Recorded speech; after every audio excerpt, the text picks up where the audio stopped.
donc ce seront des matchs de très haut niveau donc Totkaani Pàccal Lingom Rive Boguet bu la neex sax tëmbal ci Dakar comme ni ma koy waxee Fulham qui revient en Premier League Fulham nag ñoom ascenseur la ñoom Norwich yéeg wàcc donc on va voir si Conte si Antonio va compter sur Pape Matar Sarr. Antonio Conte.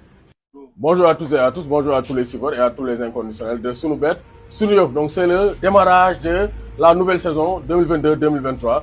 Trêve vacances hier. Ce samedi, on aura le démarrage de 3 grands championnats. Donc on va voir donc l'Allemagne démarrer, la France, mais aussi l'Angleterre. Même s'il n'y aura pas Sadio Mané, il y aura Koulibaly, Edouard Mendy. Donc vraiment, ce seront des matchs de très haut niveau. Donc Totkaani Pàccal Lingom Rive Boguet bu la neex sax tëmbal ci Dakar comme ni ma koy waxee. Ça sera des matchs de très haut niveau. Donc premier match bi cette saison 2022-2023 avec Sunubet Sunu Yoff, ça sera Fulham Liverpool. Fulham qui revient en Premier League. Fulham nag ñoom ascenseur la ñoom Norwich yéeg wàcc moo tax actuellement donc ils voudront rester en Premier League. L'ancien club de Pape Bouba Diop ndem si yàlla si ak Diomansy Kamara ils vont accueillir Liverpool sans Sadio Mané. Donc Salah dafa bëgg a wane ne actuellement mooy le seul maître à bord donc du côté de Liverpool. Darwin Nunez ñëw na Klopp voudra confirmer sa victoire face à City durant le Community Shield. moo tax Liverpool va s'imposer, je pense, avec plus de 2 buts dans le match, mais aussi avec un but de Mohamed Salah, victoire de Liverpool. Ben match, Bournemouth, Aston Villa. Pourquoi? Parce que Aston Villa, dans Gérard Niono, ils ont fait un très bon recrutement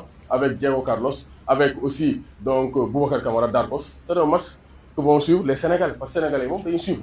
Donc on aura un match très très serré, mais je pense que Villa et Gérard pourront s'imposer face donc à Bournemouth. Victoire ou bien match nul pour Aston Villa. Ben match, Tottenham, Southampton. Tottenham avec Richarlison, Antonio Conte, Pape Matar Sarr. Donc Pape Matar Sarr qui est un joueur de Tottenham. Donc on va voir si Antonio va compter sur Pape Matar Sarr. Si Antonio va compter sur Pape Matar Sarr pour ce premier match de Premier League. En tout cas bu ko defee ci bëri match bi nañ am yaakaar ne Pape Matar Sarr dina mën a bokk ci joueur Tottenham cette saison. Donc Tottenham pas largement favori. Je pense que Harry Kane va marquer, Emerson aussi pour marquer victoire de Tottenham. Ben match bi équipe bu mag bi la. Donc la meilleure équipe d'Angleterre, les Blues de Chelsea. Donc ñi siisu garaawul jaru ngeen siisu avec Edouard Mendy, avec Kalidou Koulibaly. Donc Everton va accueillir les Blues de Chelsea donc à Goodison Park lay ne biir Everton. Donc ça c'est un premier grand choc de la Premier League. Donc c'est un premier grand choc de la Premier League. Lampard face à son ancienne équipe, donc les Blues de Chelsea. Donc je pense que ça sera un match serré, mais je pense que Chelsea pourra s'imposer avec Raheem Sterling, Kalidou Koulibaly, Edouard Mendy, Mason Mount. Victoire ou bien match nul pour les Blues de Chelsea. On va quitter l'Angleterre pour dem fële ci Allemagne. Borussia Dortmund face à Leverkusen, 16h30.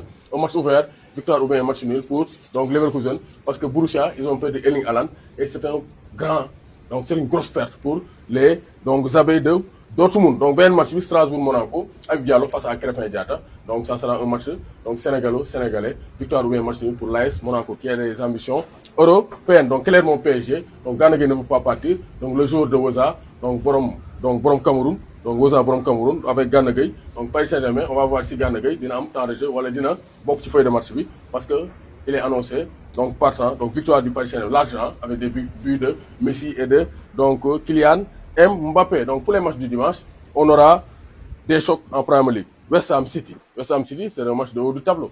Dans West Ham solo nañ gaay tuuti. Manchester City ñëwaat nañ ak seen ndoxum City bi. Attention, c'est pas parce que ñàkk nañ Community Shield bi Guardiola bu defee effort Community Shield, même si Liverpool ils ont mérité leur victoire. Donc attention, City en championnat c'est redoutable.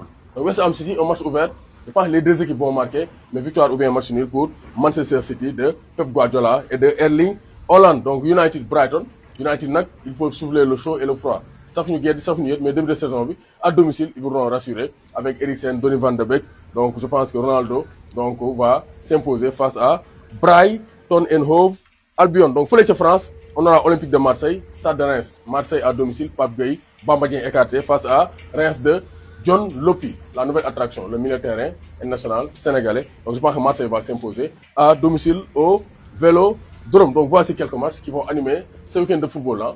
La saison démarre, comme ni ñu koy waxee, saison bi démarré na, Ligue des Champions baa ngi ñëw, Coupe du Monde baa ngi ñëw. Ça sera toujours avec Sunubet Sunu Yoff, le premier site de Paris 100% sénégalais. Li ngay daax mu dugg ci àll ba, daax ko mu dugg ci biir kër gi. Abonnez-vous et inscrivez-vous en masse. Doomu Gaynde Njaay warul tiit, warul ragal, woman xarta toj sa mbaari mu naan tës